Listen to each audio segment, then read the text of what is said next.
It's not just radio, it's Rockland World Radio. RocklandWorldRadio.com.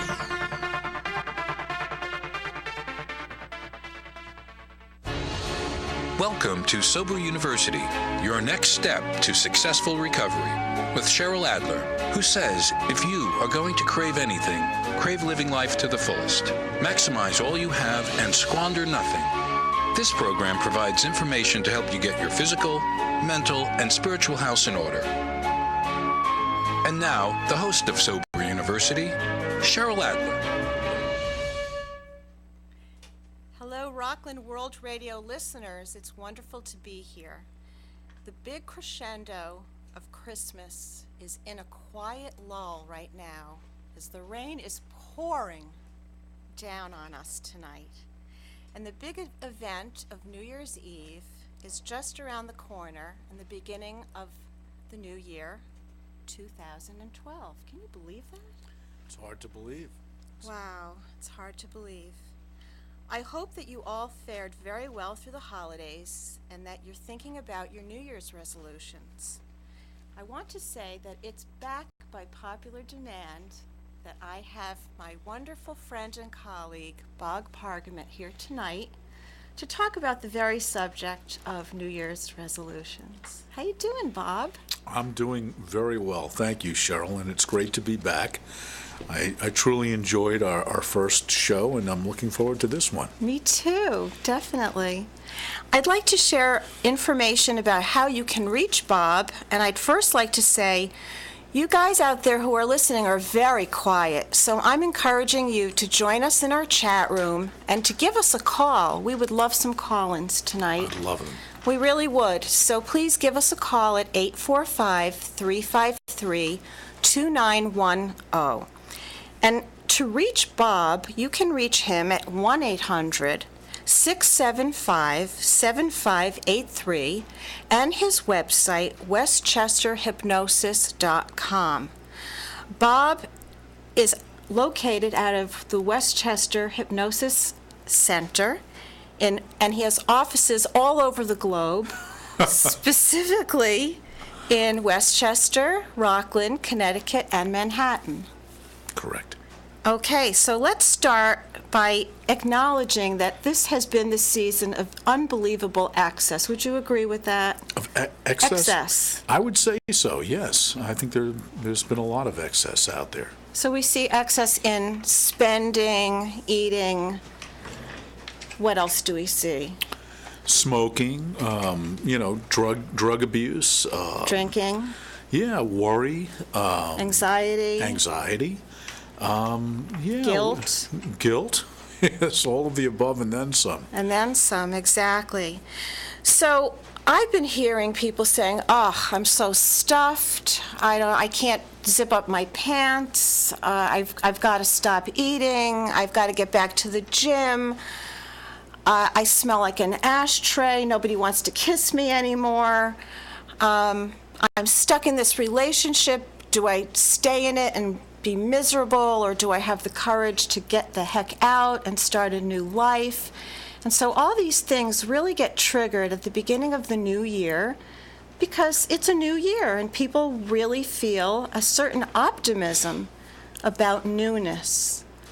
Yes, I think that's true. The new year does bring that feeling, and also there's some sort of, psychological pattern, I guess, that people engage in, which leads them to believe that, this is the time to make changes.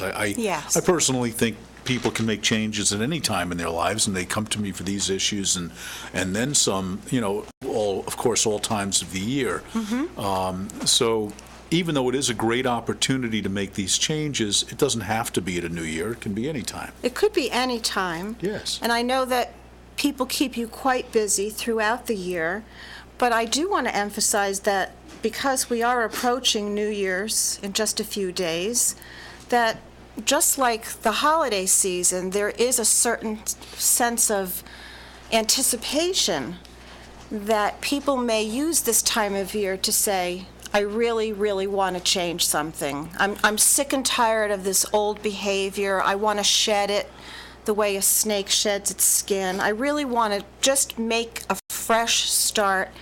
January 1st, here we go. Right, right. So can you tell us some of the common requests that you get, and then some of the more esoteric requests that you get, people calling you up, asking you for help, and how hypnosis really has an impact on those issues? Well, the typical issues are generally smoking or weight loss, so I think you were just spot on in terms of identifying those at the top of that list. Those are the two biggest areas that I think most hypnotists address for people, but there are many other issues too. Okay. Anxiety, fears, of all different phobias, a lot of driving phobias and things of that nature, public speaking confidence, relationship, an ease of relationship stress, many, many different things. Some of the more unusual ones might be, for example, I recently had a young man who came to me who was doing his best to overcome a fear of reaching certain notes in his singing. Wow. He's aspiring to be a professional opera singer. Phenomenal. And he really does have some really innate talent from what I can see. Not that I'm an expert, but listening to him, you can get a sense that he's really got some aptitude there. But he was, even though he's enrolled in one of the top music schools in the world, and is at this very important point in his life in deciding whether or not music is the right future for him, and opera singing is.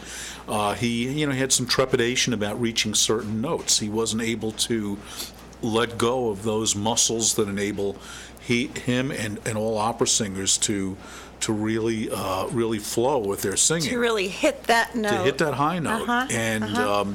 So I recently hypnotized. This was essentially a New Year's resolution for him because it was such a critical step in his life to know which direction he's going to take in this new year. So I hypnotized him to release and relax those muscles, and he sent me a wonderful voicemail that he had just sung before his voice coach and hit notes that he's never hit before. How remarkable a story. Yeah. I hope our listeners are inspired by that, because I think it's not just the singer who's trying to hit the high notes. I think it's a metaphor for anyone who's blocked. Yeah. At any point. Yes. It could yes. be the substance abuser, because this is Sober University. Right. It could be the alcoholic, the substance abuser, the gambler, who is really reaching the wrong high notes. Right. And how do you help those people focus on becoming sober? That's a very good question. I think it's really the essence of hypnosis, Cheryl. Hypnosis is addressing the subconscious part of the mind. People with an individual's conscious mind, we know what the objectives are that we need to reach. Most of us do. I mean, even the most, troubled person or most addicted person knows that they're not in a good place by virtue of being addicted. So with their logical, conscious minds, they know logically that this is what they should change. But what happens? What creates that resistance with these people that thwarts their ability to make these changes? Well, it's the subconscious. That's where patterns are.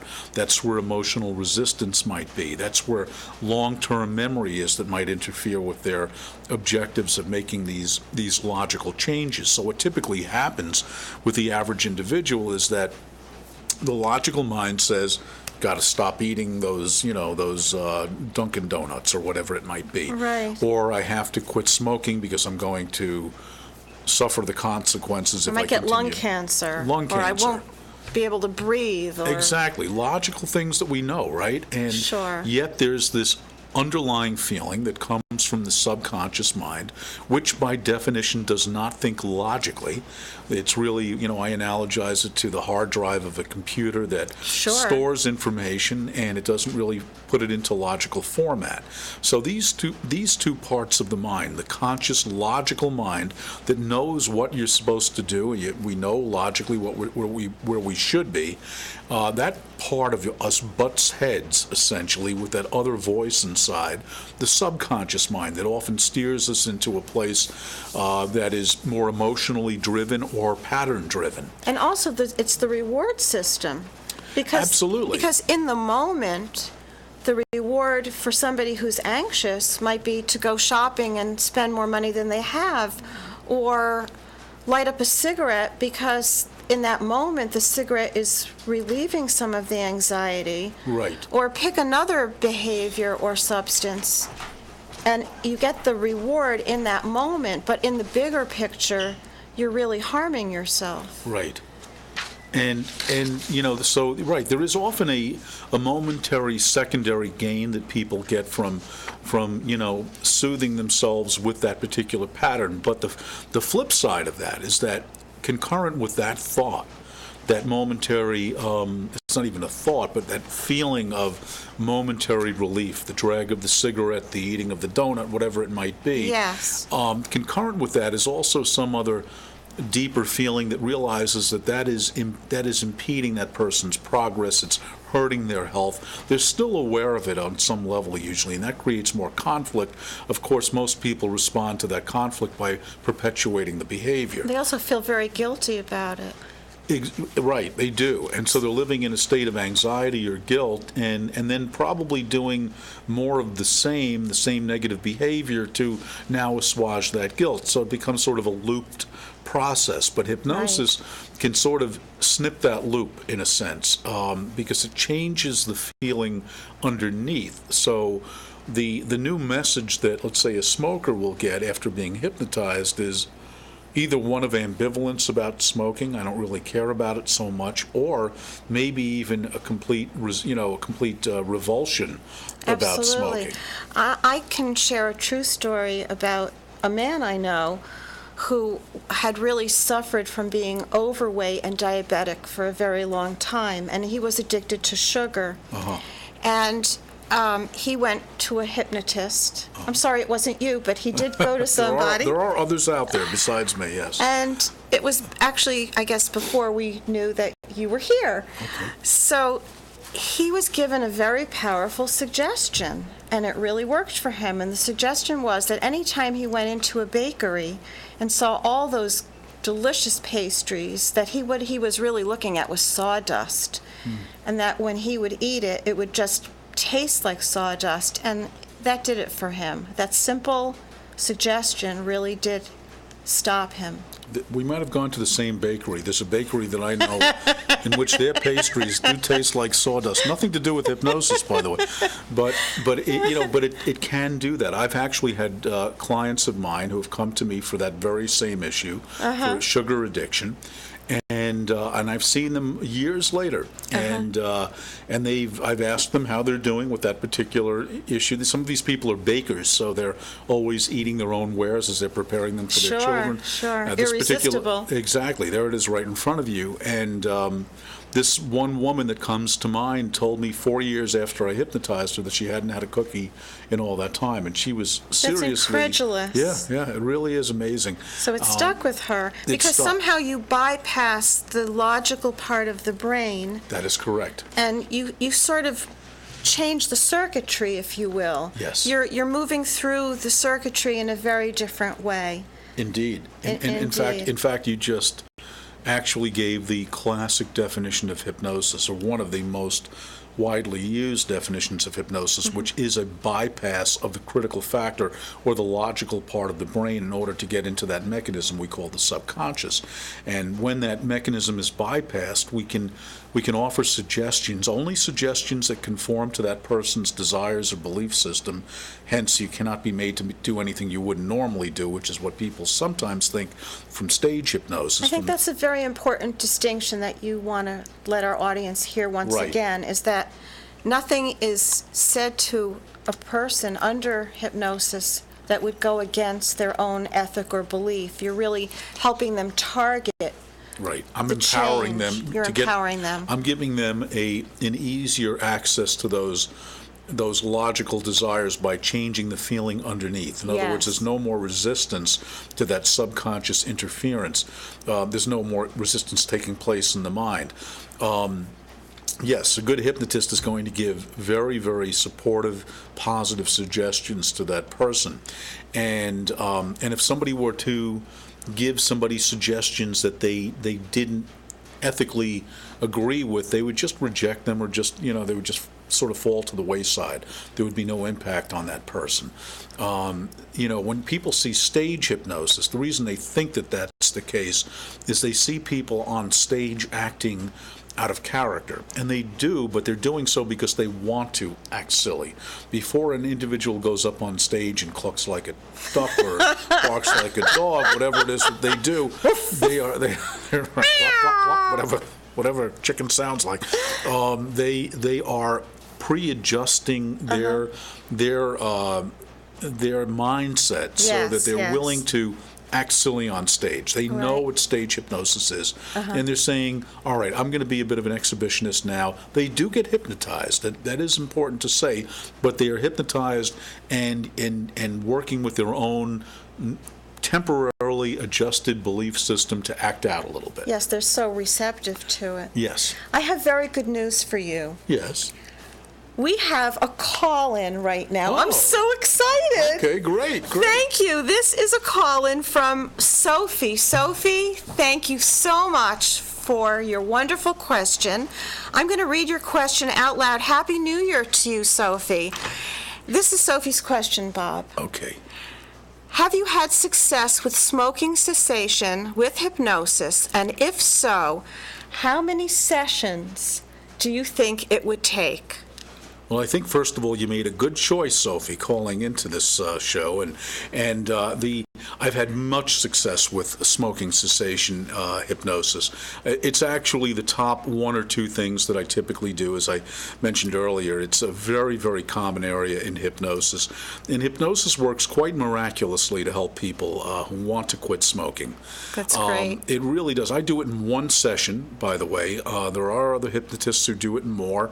But I've found that one is all that people need. When somebody comes into me with the motivation to quit, and I do believe motivation is important, when they come in with that desire to stop smoking right then and there, then their success is going to be really, really strong.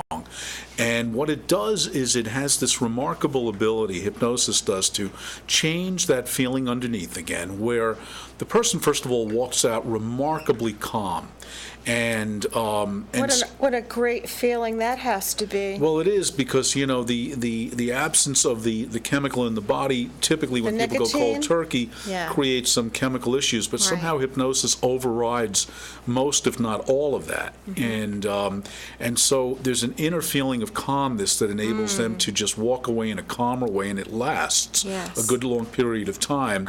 And then I give them many supportive suggestions to address all of the possible contingencies of smoking. When you wake up in the morning, when you're driving in your car, when you're on the phone, when there are problems in your life or at work. Talking about triggers.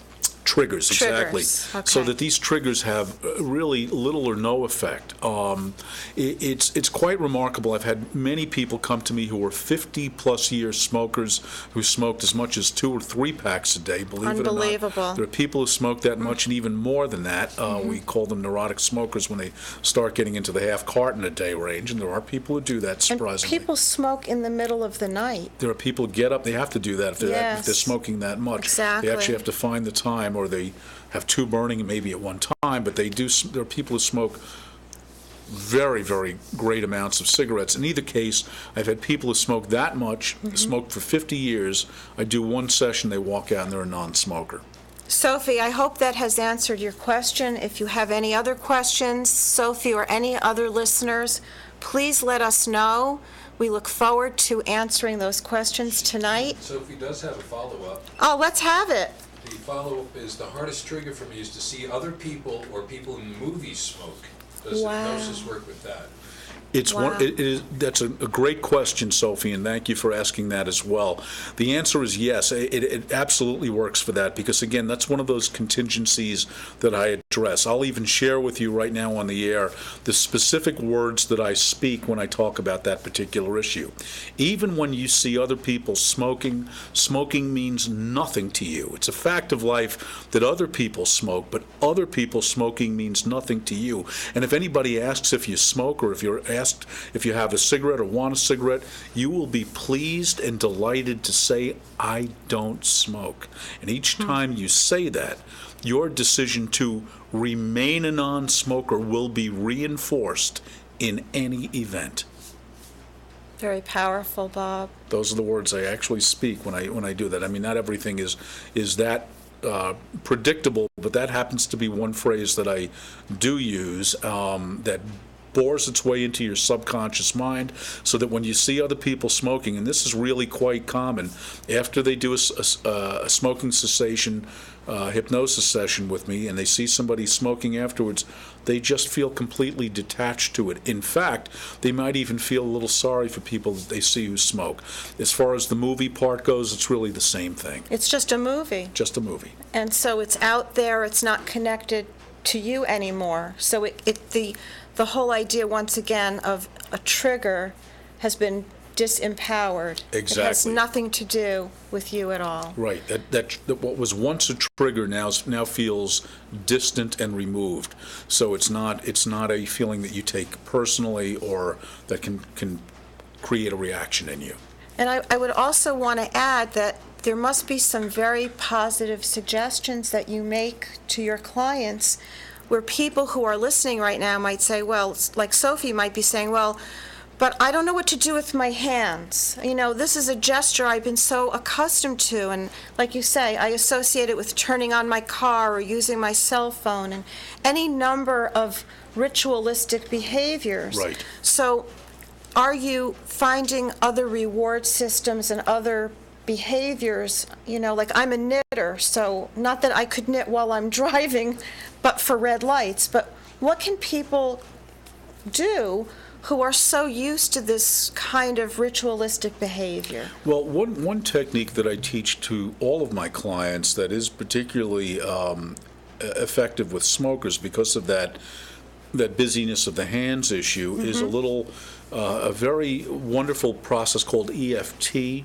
EFT is emotional freedom technique. It's an acupressure tapping process that instantly calms the nervous system. It's quite wonderful how this little process works. I've used it with countless numbers of clients. I mean, it's really in the thousands. I've tried it myself. And what did you think of it? I think it's great. I find it to be very soothing. Yeah, it does Yeah. something to the energy. It does change your energy. If you feel any kind of negative emotion or negative energy, nervous energy from cigarettes or whatever it might be, should you feel that, the use of your hands to tap instantly calms the nervous system, and at the same time, it occupies your hands for the moment, so you feel better. But most people don't actually need that. The vast majority do not.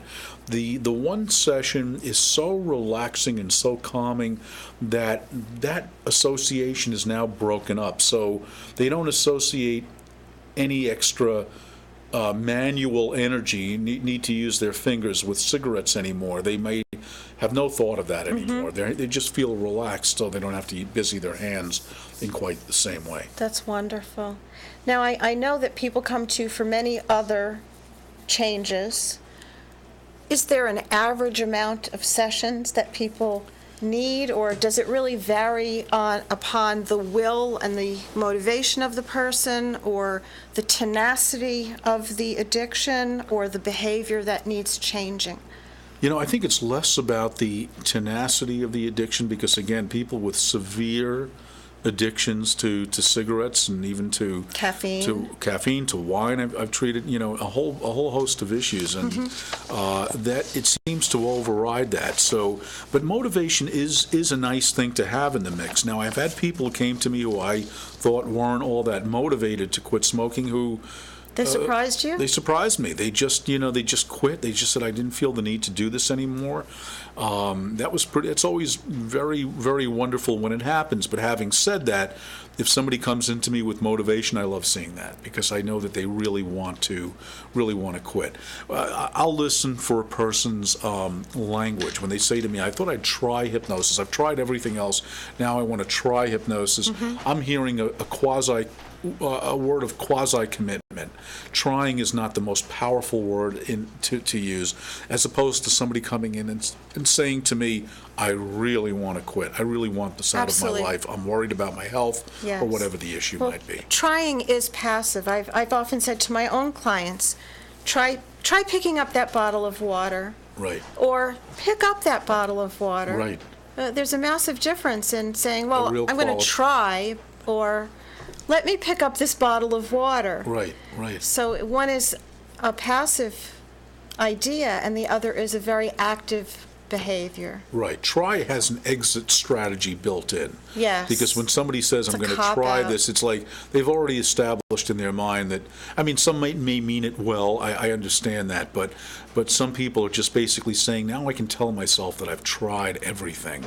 And so if I don't succeed at it, I'll have told myself that, and that's not, words like should and try are words of less than full commitment. Absolutely. So it doesn't mean that if somebody's saying that I can't have a good conscious conversation with them to realize that they can be stronger and have a greater commitment. I do work, in that kind of coaching capacity with people to achieve that end as well. So I can turn around a quasi-commitment into a strong commitment, but if you come in with a stronger commitment in the first place, all that much better. We save time and we get right down to the process. That's wonderful. We're kind of winding down our show right now. Okay. And I would like to also encourage listeners, should they call you, and hopefully they will, that if they find that they need a little extra encouragement to come back, even if it's 3 or 6 months later, it's always good to get a tune-up. Yes. Right? And Wouldn't you say? I have people who experience hypnosis love the feeling. It feels great. It really does. It does. It feels like a deep mental massage. And when after people are hypnotized, they typically feel profoundly relaxed. They feel very Zen-like is Yes. the way I like to describe it. It's There's true. a peaceful, focused quietness inside of them. Doesn't take anything away from them. In fact, it actually brings out the purer, more distilled essence of that individual. And but they feel so calm. It's like this great rest that they've had, and it stays with you. It's a real stick to your ribs kind of feeling. It's a vacation. It's some people call it that. They call it a wonderful mental vacation. It is a mental vacation. So it's very cool. I think so too. I'm you. a complete fan of hypnosis, and specifically hypnosis with you, Well, thank which you. has been extremely effective for me. Thank you. So you're welcome. Thank you. I want to repeat Bob's information, which is you can call Bob at 1-800-675-7583 and his website, westchesterhypnosis.com. That is all the time we have for now, regrettably, because I've had so much fun this evening. It's always great to have you as our guest Thank you, at Cheryl. Sober University. You can reach me, Cheryl Adler, here at rocklandworldradio.com and also on my own website, which is soberuniversity.com. I also would like to say that we have another wonderful guest next week, Bruce Woolley of the Diplomat Health and Swim Club from Piermont, New York, who's going to be talking about New Year, New You, and offer great insights into wellness and working out, and making working out fun for people who think that it's a drag.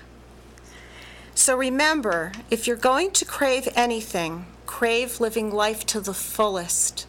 Maximize all you have and squander nothing. Thank you so much for joining us here. Happy New Year. We'll see you next week. Happy New Year to you too, Cheryl. Thanks, Thank you. Bob.